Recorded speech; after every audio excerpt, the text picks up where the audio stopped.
వాగర్థావివ సంపృక్తౌ వాగర్థ ప్రతిపత్తయే జగతః పితరౌ వందే పార్వతీ పరమేశ్వరౌ.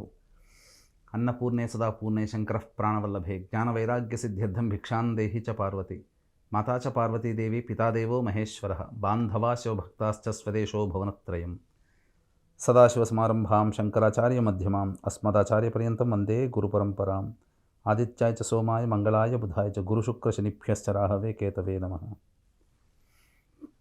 శృంగేరి జగద్గురు పీఠాధిపతులు శ్రీ శ్రీ శ్రీ భారతీ తీర్థ మహాస్వాముల వారికి, శ్రీ శ్రీ శ్రీ విధుశేఖర భారతీ తీర్థ మహాస్వాముల వారికి, కంచికామకోటి పీఠాధిపతులు శ్రీ శ్రీ శ్రీ విజయేంద్ర సరస్వతి మహాస్వాముల వారికి ప్రణామములు తెలియజేసుకుంటూ కార్యక్రమాన్ని ప్రారంభిద్దాం.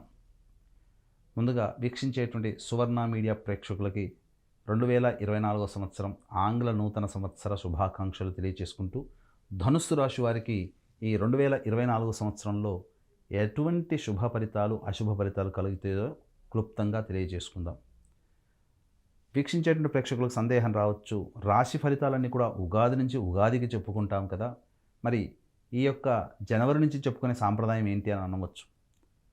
గమనించాల్సిన అంశం ఏంటంటే, ధర్మం ఏం చెబుతుందనంటే, ప్రపంచమంతా ఏది అంగీకరిస్తుందో అది కూడా అంగీకారము ఆమోదయోగ్యమే అని చెప్పి శాస్త్రం కూడా ఒప్పుకుంటుంది. కాబట్టి నూతన సంవత్సరం అంటే ప్రపంచమంతా 2024 జనవరి నుంచి లెక్క కడుతున్నారు. కాబట్టి మనము ఈ యొక్క రాశి ఫలాలు అనేటువంటివి జనవరి 21 నుంచి డిసెంబర్ 31 వరకు బేరీజు వేసుకొని చెప్పుకునేటువంటి విధానం మనం తెలియజేస్తున్నాం.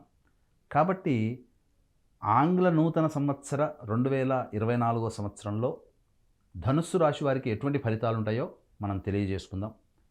గమనించుకున్నట్లయితే నవగ్రహాలలో అత్యంత దీర్ఘకాలిక గ్రహాలు గురువు, శని, రాహువు, కేతువు. గురువు ఒక సంవత్సరం ఒక్కొక్క రాశిలో, 2.5 సంవత్సరాలు ఒక్కొక్క రాశిలో, రాహుకేతులు చెరి 1.5 సంవత్సరాలు ఒక్కొక్క రాశిలో సంచారం చేస్తూ రాశులపై ప్రభావాన్ని చూపుతూ వాటికి వచ్చేటువంటి ఫలితాలని నిర్దేశిస్తున్నాయి ఈ గ్రహాలని చెప్పవచ్చు. కాబట్టి ముందుగా చెప్పొచ్చేదంటే, ఇవన్నీ కూడాను గోచార రీత్యా జరిగేటువంటి ఫలితాలు. కాబట్టి మన జన్మజాతకం బాగుండి గోచార రీత్యా చెప్పేటువంటి ఫలితాలు సరిగ్గా అనగా గోచార ఫలితాలు మనకు అనుకూలంగా లేకపోతే, జన్మజాతకం బాగున్నట్లయితే అన్నీ కూడా సవ్యంగా ఉంటాయి. జన్మజాతకం ఎంతైనా బాగోలేకపోతే గోచారరీత్యా చెప్పబడేటువంటి ఫలితాలు అద్భుతంగా ఉన్నాయని చెబితే మన జాతకం బాగోలేనప్పుడు ఫలితాలు కూడా తారుమారే అవకాశం ఉంది. కాబట్టి దగ్గరలోని మంచి ఉపాసనా పరులైనటువంటి జ్యోతిష్యులని మీరు సంప్రదించి జన్మజాతకాన్ని గోచారాన్ని కలిపి చూపించుకొని ఫలితాలు ఏ విధంగా ఉంటాయని బేరీజు వేసుకునే విధంగా మీరు ప్రణాళిక ముందు పెట్టుకున్నట్లయితే 2024లో వచ్చేటువంటి ఇబ్బందులు, అడ్డంకులన్నీ కూడా తొలగించుకోవచ్చని చెప్పవచ్చు. ఇక గమనించుకున్నట్లయితే ధనుస్సు రాశి వారికి ఈ యొక్క ఫేస్ 1 మే 2వ తారీఖు వరకు కూడా గురువు మేషరాశిలో సంచారం చేస్తూ ఉంటాడు. కాబట్టి శని యొక్క ప్రభావం గురువు మీద ఉండడం, ఈ కారణం చేత అనుకున్న పనులలో ముందుకు సాగవు. ముఖ్యంగా గమనించాల్సిన అంశం ఏంటంటే, మీకు బద్ధకం ఎక్కువగా ఉంటుంది. ఏ పని చేయాలన్నా ఆసక్తి ఉండదు. ఇంటా బయట చిక్కులు అనేటువంటివి ఉంటాయి.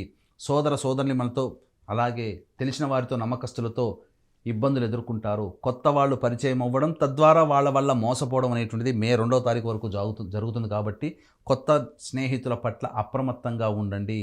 ఇక గమనించుకున్నట్లయితే ధనపరమైనటువంటి నష్టము జరిగేటువంటి అవకాశము ఎక్కువగా ఉన్నటువంటి కారణము. అంతేకాకుండా ఈ మేషరాశిలో సంచారం చేస్తూ ధనుసు రాశి వారికి 9వ స్థానం మీద గురు దృష్టి ఉండడం, అలాగే శని యొక్క దృష్టి కూడా ఉండడం, ఈ కారణం చేత విదేశీ యానము, విదేశీ విద్యకు సంబంధించిన ప్రయత్నాలన్నీ కూడాను కొలిక్కి రావు.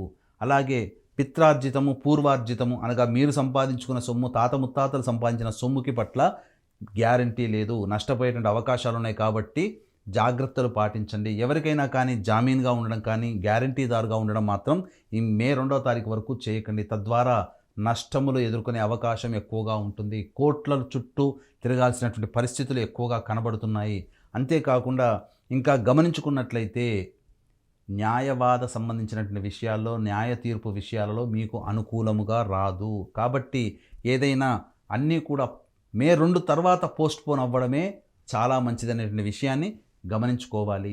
అలాగే ఎఫ్ఎంసీజీ రంగంలో ఉన్నటువంటి వారు, అలాగే న్యాయ సంబంధమైనటువంటి విషయాల్లో ఉన్నటువంటి వాళ్ళు, స్కూల్ యాజమాన్యం, కళాశాలలకు సంబంధించినటువంటి వ్యాపారం, అలాగే బంగారు వ్యాపారంలో ఉన్నటువంటి వాళ్ళు, ఫుడ్ ఆహార సంబంధమైనటువంటి ఉత్పత్తులు వాటికి సంబంధించినటువంటి వ్యాపారంలో ఉన్నటువంటి వాళ్ళు కాస్త గడ్డు కాలం అనే చెప్పవచ్చు. ఆశించిన మేర శుభ ఫలితాలు పొందవు కాబట్టి వ్యాపార విస్తరణ, నూతన వ్యాపార వర్గాన్ని ఏర్పాటు చేసుకోవడం అనేటువంటిది ఏమాత్రం సమంజసమైనటువంటి సమయం కాదని చెప్పవచ్చు. ఇక వివాహాది శుభకార్యాలకు సంబంధించే ప్రయత్నాలు కొంత ఆటంకాలు ఎదురవుతాయి. అయినప్పటికీ కూడా ఇక్కడ ధనానికి సంబంధించినటువంటి ప్రయత్నాలు కొంత కొలిక్కి వస్తాయి. ధన అభివృద్ధి పెరిగే అవకాశం ఉంటుంది, కానీ ధన నష్టం కూడా జరిగే అవకాశం ఉంటుంది. కాబట్టి ధన నష్టానికి సంబంధించినటువంటి ఆలోచనలు, ప్రయత్నాలు కాస్త 1-3 సార్లు ఆలోచించి చేయడం చాలా మంచిదని గమనించవచ్చు. మే 2వ తారీఖు నుంచి అక్టోబర్ 21వ తారీఖు వరకు ఫేజ్ 2 అనేటువంటిది ఉంటుంది కాబట్టి ఆ సమయము కొంతకాలం యోగకాలంగా అని చెప్పవచ్చు. ఎందుకంటే గురువు వృషభ రాశిలోకి సంచారం చేస్తూ జాతకరీత్యా మీ యొక్క సంబంధించినటువంటి వ్యయస్థానాన్ని, అలాగే దశమ స్థానాన్ని, అలాగే సంబంధించినటువంటి ధనస్థానాన్ని వీక్షణ చేయడం వలన అనుకున్నటువంటి యోగదాయకమైనటువంటి ఫలితాలు కలుగుతాయి. నూతన ఉద్యోగస్తులకి, అలాగే నూతన ఉద్యోగాలు ప్రయత్నాలు చేయాలనుకునేటువంటి వాళ్ళకి, ఉద్యోగ బదిలీలకి మే 2 తర్వాత అనుకూలమైనటువంటి సమయంగా చెప్పవచ్చు. అలాగే సంబంధించినటువంటి వ్యాపారంలో చక్కటి లాభాలు కొనసాగుతాయి. స్పెక్యులేషన్ రంగంలో ఉన్నటువంటి వారికి ఆనందదాయకమైనటువంటి పరిస్థితులు గోచరమవుతున్నాయి. మీ శత్రువులు ఇప్పటివరకు మిమ్మల్ని ఇబ్బంది పెట్టేటువంటి శత్రువులపై మీరు పైచేయి సాధిస్తారు. కోర్టు వ్యవహారాల్లో, న్యాయవాద వ్యవహారాల్లో మీదే జయంగా కనబడుతుంది. అలాగే కష్టించి పనిచేసే మనస్తత్వం పెరగడం, తద్వారా ధనానికి సంబంధించిన ప్రయత్నం అన్నీ కూడా కొలిక్కి వస్తాయి. మీ వాక్కుకి విలువ పెరుగుతుంది. అలాగే మీ మనస్సు ప్రశాంతంగా ఉంటుంది. కుటుంబంలో ఇప్పటివరకు అనుభవిస్తున్నటువంటి సమస్యలన్నీ కూడాను ఒక్కొక్కటిగా తొలగిపోయేటువంటి అవకాశం వృషభ రాశిలోకి గురు సంచారం జరుగుతున్నటువంటి కారణంగా చెప్పవచ్చు.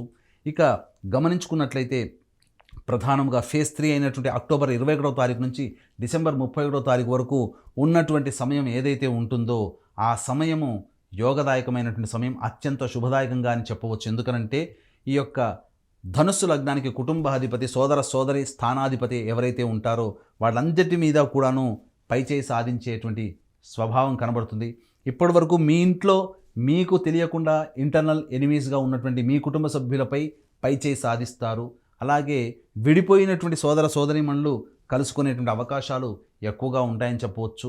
ముఖ్యంగా విదేశీయానానికి సంబంధించే ప్రయత్నాలన్నీ కూడా కొలిక్కి వస్తాయి. కాకపోతే ఆరోగ్యం పట్ల శ్రద్ధ వహించాల్సినటువంటి పరిస్థితి ఈ యొక్క అక్టోబర్ 21 నుంచి డిసెంబర్ 31 వరకు గోచరమవుతుంది. ప్రధానంగా గమనించుకున్నట్లయితే స్పెక్యులేషన్ రంగంలో ఉన్నటువంటి వారికి అన్నిటి పరంగా కూడాను లాభదాయకంగా ఉంటుందని చెప్పవచ్చు. ఇక రియల్ ఎస్టేట్ రంగంలో ఉన్నటువంటి వారికి ఆశాజనకమైనటువంటి ఫలితాలు కనబడుతున్నాయి. తద్వారా మంచి శుభ ఫలితాలు పొందుతారని చెప్పవచ్చు. ఇక గమనించుకున్నట్లయితే ఈ యొక్క ధనుస్సు రాశిలోకి సంబంధించి జన్మించినటువంటి వారికి మే 2వ తారీఖు వరకు కూడా జాగ్రత్తలు పాటించాలి, ఆహార నియమాలు పాటించాలి. బరువు పెరిగేటువంటి అవకాశం ఉంటుంది. కాబట్టి డైట్ కంట్రోల్ కనుక చేసుకున్నట్లయితే మే 2వ తారీఖు వరకు వచ్చేటువంటి ప్రయత్నాలన్నీ కూడా శుభప్రదమవుతాయని చెప్పవచ్చు. ఇక గమనించుకున్నట్లయితే మే 2 నుంచి సాధారణంగా మాధ్యమంగా ఉన్నటువంటి ఈ యొక్క ఫలితాలు అక్టోబర్ 21 నుంచి ఉద్ధృతమైనటువంటి స్థాయికి చేరుకొని మీకు సమాజంలో గొప్ప స్థితి చేరుకోవడానికి ఏర్పాటు అవుతుందని చెప్పవచ్చు. రాజకీయ రంగంలో ఉన్నటువంటి వారికి చక్కటి పదవి లభిస్తుంది. మే 2 తర్వాత ఆశించినటువంటి పదవి లభిస్తుంది అని చెప్పవచ్చు. సినిమా రంగంలో ఉన్నటువంటి వారికి ఆశించిన మేర శుభ ఫలితాలు పొందుతారు.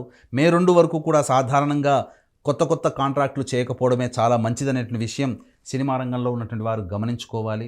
అలాగే ఈ రాశిలో జన్మించినటువంటి స్త్రీలకి నూతన వ్యాపారం ప్రారంభించే అవకాశాలు ఉంటాయి. అలాగే ధనాన్ని సంపాదించే మార్గం గోచరమవుతుంది. మే 2 నుంచి మీ యొక్క స్త్రీలకి మీ మాటకి విలువ పెరుగుతుంది. కుటుంబ సభ్యులందరూ కూడా మీకు ఆమోదయోగ్యాన్ని తెలుపుతారు. అలాగే ఆరోగ్యం పట్ల శ్రద్ధ వహించాల్సినటువంటిది. ఏదేమైనప్పటికీ కూడా కష్టములు అనేటువంటివి ఎక్కువగా పెరిగే అవకాశం మే 2 నుంచి ఉంటుంది. కానీ కష్టానికి తగినటువంటి ఫలితాన్ని మీరు పొందుతారు. ఆ సంతోషం ముందు ఈ కష్టం తేలిపోతుంది. తద్వారా ఆనందకరమైనటువంటి జీవితాన్ని పొందుతారని చెప్పవచ్చు. కాబట్టి అవకాశం ఉన్నట్లయితే దైవతారాధన కనుక చేసుకున్నట్లయితే మంచి ఫలితాలు పొందుతారని చెప్పవచ్చు. వీరికి ఈ ధనుస్సు రాశిలో జన్మించినటువంటి వారికి అదృష్ట సంఖ్య 3. ఈ ధనుస్సు రాశిలో వారికి అదృష్ట వారములు ఆదివారము, గురువారము, మంగళవారము. అలాగే ఈ యొక్క ఏ సమస్య వచ్చినప్పటికీ కూడా దత్తాత్రేయ ఆరాధన, గురుచరిత్ర పారాయణం గురువారం నాడు ప్రారంభించి బుధవారానికి సమాప్తం చేసినట్లయితే ఒక పారాయణం అవుతుంది. ఆ విధంగా 16 పారాయణాలు చేయండి. గురువారం నాడు ఉపవాస నియమాన్ని పాటించండి. ఆదివారం నాడు మాంసాహారాన్ని విసర్జించండి. తద్వారా మీకు అత్యంత శుభ ఫలితాలు పొందుతారని చెప్పవచ్చు.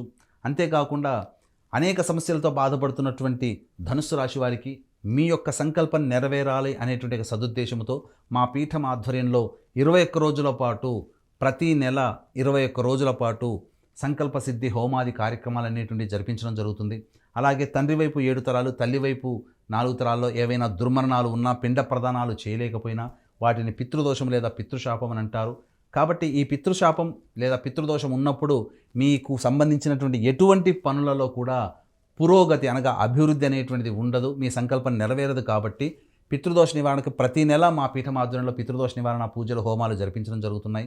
అలాగే మీ పెళ్లి రోజున కానీ, మీ పుట్టినరోజున కానీ మీ యొక్క సంతోషాన్ని కాశీలో ఉన్నటువంటి శివబంధులతో కూడా పంచుకోదలిస్తే కాశీలో స్వంత భవనం శ్రీ కామాక్షి నిత్యానదాన ఆశ్రమం ఉంది. కాబట్టి ఆశ్రమంలో ప్రతిరోజు నిత్యాన్నదానం జరుగుతుంది. కాబట్టి అవకాశం ఉన్న వాళ్ళు కార్యక్రమ తదనంతరం కాంటాక్ట్ చేసి అన్నదానానికి సహాయ సహకారాలు అందించవచ్చు.